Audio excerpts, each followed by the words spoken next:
허락하신 하나님의 말씀은 사도행전 7장 35절로 43절까지의 말씀입니다.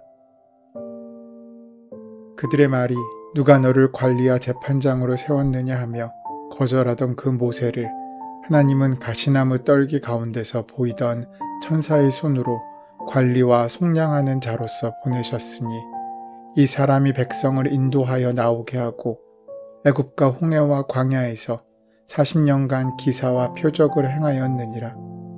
이스라엘 자손에 대하여 하나님이 너희 형제 가운데서 나와 같은 선지자를 세우리라 하던 자가 곧 이 모세라. 시내산에서 말하던 그 천사와 우리 조상들과 함께 광야교회에 있었고 또 살아있는 말씀을 받아 우리에게 주던 자가 이 사람이라. 우리 조상들이 모세에게 복종하지 아니하고자 하여 거절하며 그 마음이 도리어 애굽으로 향하여 아론더러 이르되 우리를 인도할 신들을 우리를 위하여 만들라. 애굽 땅에서 우리를 인도하던 이 모세는 어떻게 되었는지 알지 못하노라 하고 그때에 그들이 송아지를 만들어 그 우상 앞에 제사하며 자기 손으로 만든 것을 기뻐하더니 하나님이 외면하사 그들을 그 하늘의 군대 섬기는 일에 버려두셨으니 이는 선지자의 책에 기록된 바 이스라엘의 집이여 너희가 광야에서 40년간 희생과 제물을 내게 드린 일이 있었느냐. 몰록의 장막과 신 레판의 별을 받들었으며 이것은 너희가 절하고자 하여 만든 형상이로다. 내가 너희를 바벨론 밖으로 옮기리라 함과 같으니라. 초대교회는 사도들이 오로지 기도하는 일과 말씀 사역에 집중하도록 구제와 봉사의 일을 맡을 사람 7을 택하였습니다. 7명의 사역자 중 한 사람이었던 스데반은 은혜와 권능이 충만하여 사도들처럼 큰 기사와 표적을 행하였습니다. 그리고 세계 각지에 흩어져 살았던 유대인들인 디아스포라가 모이는 회당에서 지혜와 성령으로 논쟁자들과 대화를 하였습니다. 하지만 그 논쟁은 진리를 선포하는 스데반을 이길 수 없었습니다. 그래서 이 앙심을 품은 어떤 사람들이 다른 사람들을 매수하여 거짓 증언을 세우고 스데반을 공회에서 재판받도록 하였습니다. 스데반이 거룩한 성전과 거룩한 경전인 모세의 율법을 거슬려 말함으로써 모세와 하나님을 모독했다고 산헤드린 공회에 고소한 것입니다. 사도행전 7장 말씀은 산헤드린 공회에서 행했던 스데반 집사의 변론이자 설교의 말씀의 기록입니다. 이들이 거룩한 성전과 모세의 율법을 모독했다는 거짓 증인을 세우면서까지 스데반 집사를 고소한 까닭은 단순히 스데반을 향한 것이 아니라 스데반 집사가 전하는 복음, 즉 예수가 그리스도시라는 사실에 대한 반발이었습니다. 스데반의 설교는 그들이 너무나 잘 알고 또 자랑스러워했던 그들의 역사적 인물들의 이야기를 통해 전해집니다. 아브라함이 하나님의 선택하심과 인도하심을 받아 고향을 떠나 지금 서 있는 이곳의 땅을 약속받았던 이야기, 또 야곱의 가족들이 애굽으로 들어간 배경과 애굽에서 노예 생활을 하게 된 이유가 무엇인지, 그리고 노예 생활로 괴로워하던 조상들을 불쌍히 여기시는 하나님께서 모세를 부르셨던 일로 이어지고 있습니다. 스데반은 담대하게 출애굽을 이끌었던 모세와 당시 이스라엘 백성들의 갈등 사건을 밝힘으로써 이스라엘을 애굽으로부터 구원하시기 위해 하나님께서 세우시고 보내신 모세를 거부했던 그 당시 이스라엘이 바로 세상을 구원하시기 위한 하나님께서 이 땅에 세우신 하나님의 독생자 예수를 거부하고 있는 현재의 모습과 동일시시키면서 그들의 불신앙을 만천하에 밝히고 있습니다. 오늘의 본문은 스데반의 설교 중 애굽에서 노예로 살아가던 이스라엘 조상들이 모세를 어떻게 대하였는지, 그리고 그들이 어떠한 범죄를 저질렀는지에 대한 내용의 기록입니다. 오늘 본문 35절을 보시면 그들의 말이 누가 너를 관리와 재판장으로 세웠느냐 하며 거절하던 그 모세를 하나님은 가시나무 떨기 가운데서 보이던 천사의 손으로 관리와 속량하는 자로서 보내셨으니 라고 말씀하고 있습니다.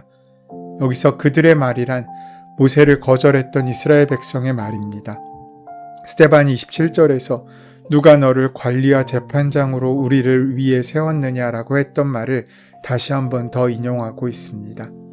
그 당시 이스라엘 백성 중 어느 누구도 모세가 싸우고 있는 형제들을 말릴 때 모세의 편을 들어준 사람은 없었습니다. 당시 모세가 비록 애굽의 왕자였지만 이스라엘 사람들은 모세를 이스라엘의 관리나 재판장으로 여기지 않았습니다. 모세는 그렇게 이스라엘 백성들에게 거절을 당하였지만 하나님께서는 그런 모세를 세우셨습니다. 모세에게 나타나신 것입니다. 시내산 가시나무 떨기 불꽃 가운데 나타나신 하나님께서 모세를 그들의 관리와 속량하는 자로 세우시고 노예로 살아가던 이스라엘 백성에게 자유를 주시고자 모세를 애굽으로 보내신 것입니다. 모세가 후대 이스라엘 사람들에게는 위대한 인물로 칭송받고 있지만 과거 애굽의 왕자로 살았던 40년 동안 그는 동족들로부터 인정받지 못했던 사람이었습니다. 이후 애굽에서 도망쳐 나와 80세가 될 때까지 그는 광야에서 고독한 나그네 생활을 하게 됩니다. 그때 하나님께서 모세에게 나타나셔서 모세를 이스라엘의 관리와 속량하는 자로 세우신 것입니다. 자신을 거절했던 사람들을 위해 자신을 희생하면서까지 그들을 살리려고 하는 사람이 세상에 누가 있겠습니까? 스데반이 모세의 이야기를 지금 선포하고 있는 까닭은 궁극적으로는 자기 희생을 통해 자신을 거절했던 유대인들을 살리고자 하시는 예수 그리스도의 사랑을 또 그 구원의 역사를 강조하기 위함이었습니다. 진정한 관리는 통치자이자 왕이신 예수님이시고 진정 속량하는 자는 보혈을 흘리신 십자가 위의 예수님이시라는 것입니다. 스데반은 공회에서 대제사장을 포함한 사람들에게 이런 점을 강조하고 있습니다. 과거 너희 조상들이 거절한 예수 그리스도의 모형인 모세가 진정한 지도자이자 속량하는 자였고 현재 너희가 거절한 예수 그리스도는 너희의 지금 진정한 왕이자 속량하시는 구원의 하나님이시다라는 사실을 말입니다. 이스라엘 사람들에게 거절당했던 모세가 하나님으로부터 이스라엘의 지도자와 속량하는 자로 세움을 받아 자신을 거절했던 사람들을 출애굽하도록 인도하게 됩니다. 그리고 출애굽의 과정과 광야에서 40년 동안 기사와 표적을 행하게 됩니다. 스데반은 과거 너희 조상들이 거절했던 모세가 40년 동안 이스라엘을 인도하면서 기사와 표적을 행했던 역사적 사실을 후대 사람들이 알고 모세를 위대한 지도자로 인정하고 있는데 그런데 왜 너희는 그렇게 위대한 모세의 이야기를 거절하고 예수님의 말씀을 지금 듣지 않고 있느냐고 항변하고 있는 것입니다. 이처럼 모세는 당시 이스라엘이 배척한 인물이었습니다. 그러나 하나님은 이스라엘을 배척한 모세를 지도자로 세우셨고 모세를 통해 출애굽을 이루셨고 광야에서 40년 동안 하나님의 보호하에 지낼 수 있게 하셨습니다. 이와 같이 하나님의 은혜로 말미암아 애굽으로부터 해방되어 자유인이 되었지만 그들은 눈에 보이지 않는 하나님보다 눈에 보이는 실체로서의 신을 원했습니다. 모세가 하나님의 약속을 받기 위해 그들의 눈앞에 사라지자 결국 아론을 동원해서 눈에 보이는 실체로서 송아지 형상을 만들어 그 앞에 제사하고 그들은 안도하며 기뻐했습니다. 더 나아가 이것으로 만족하지 못하고 하늘의 군대, 즉 1월 성신을 섬기고 이방 나라들이 섬기는 신들도 섬기게 됩니다. 당시 이스라엘이 자신을 구원해 주신 하나님을 저버리고 우상을 섬기게 된 이유에 대해 스데반은 우리를 인도할 신들을 우리를 위해 만들라라는 40절 말씀에서 지적하고 있습니다. 사람이라면 누구나 미래에 대해 알고 싶어 합니다. 우리를 가장 불안하게 만드는 것은 알 수 없는 미래에 대한 불안함 때문입니다. 특히 현재의 상황이 어려울 때 미래에 대해 더 궁금해하고 집착하게 됩니다. 입시철이나 인사철, 그리고 선거철이 되면 용하다는 점집이 사람들의 문전성시를 이루는 까닭도 바로 미래에 대한 불안감 때문입니다. 거기에는 어떠한 권력도 지식도 필요 없습니다. 우리가 그만큼 유한한 존재이기 때문입니다. 출애굽한 이스라엘이 하나님을 그토록 속히 저버리고 애굽 생활을 그리워하며 우상에 집착했던 까닭도 충분히 이해됩니다. 애굽과 홍해에서의 기적을 생생하게 경험했던 이스라엘이었지만 출애굽 이후 펼쳐진 광야는 그들로 하여금 미래에 대한 불안을, 생존에 대한 불안과 초조함을 고조시켰고 이후로부터 처음으로 그들이 스스로 첫 걸음마를 뗀 그 광야길에서 이스라엘은 그들을 둘러싸고 있던 주변 나라들에 대해 겁먹을 수밖에 없었고, 결국 미래에 대한 불안감, 그들을 둘러싼 환경에 대한 불안함은 그들로 하여금 눈에 보이지 않는 하나님의 인도하심을 따르기보다 그들의 눈에 보이는 실체를 만들어 그것으로부터 위안을 받고 싶어 했으며 안심을 얻고자 했던 것입니다. 그렇게 보이지 않는 하나님을 보이는 것으로 만들려고 하는 그 모든 시도가 바로 우상 숭배입니다. 지금 공회의 스데반을 고소하여 그들을 신문하고 있는 그들 역시 피지배국의 신분에서 오는 미래에 대한 불안감에서 예수를 부인하고 있는 것입니다. 그들이 원했던 메시아는 그토록 허망하게 십자가에 매달려 힘없이 죽는 나약한 사람이 아니라 로마로부터 독립하여 이스라엘을 이 세상의 가장 강력한 국가로 이끌어 나갈 영웅을 원했던 것입니다. 이들 역시 우리를 인도할 신들을 우리를 위하여 만들라고 했던 조상들의 잘못된 전철을 그대로 밟고 있는 것이었습니다. 그렇다면 오늘을 살아가는 우리들은 어떻습니까? 이들은 첫 신앙의 걸음을 내딛었기에 그렇다고 치면 신앙생활을 오래 했다는 우리들은 이들과 어떤 다른 삶을 살고 있다고 자신할 수 있습니까? 우리 역시 한편으로는 하나님을 믿으면서 또 다른 한편으로는 우리를 더 잘 먹고 잘 살게 해줄 수 있을 것이라고 생각하고 믿는 그 어떤 것에 더 집착하고 있진 않습니까? 그것이 돈이건 권력이건 가족이건 사람이건 상관없이 하나님보다 더 귀하게 붙잡고 있는 그 많은 것들이 우리를 하나님으로부터 멀어지게 만드는 것입니다. 분명 우리가 하나님을 믿고 하나님께 궁극적으로 바라는 바가 있다면 그것은 무엇입니까? 출애굽한 이스라엘은 하나님께 자신을 투기했습니다. 이러한 신을 믿으면 이게 좋고 저런 신을 믿으면 저게 좋고, 이러한 개념에서 상대적으로 비교하여 더 많은 것을 얻을 수 있다고 생각하는 하나님께 우리를 투기하고 있는 것입니다.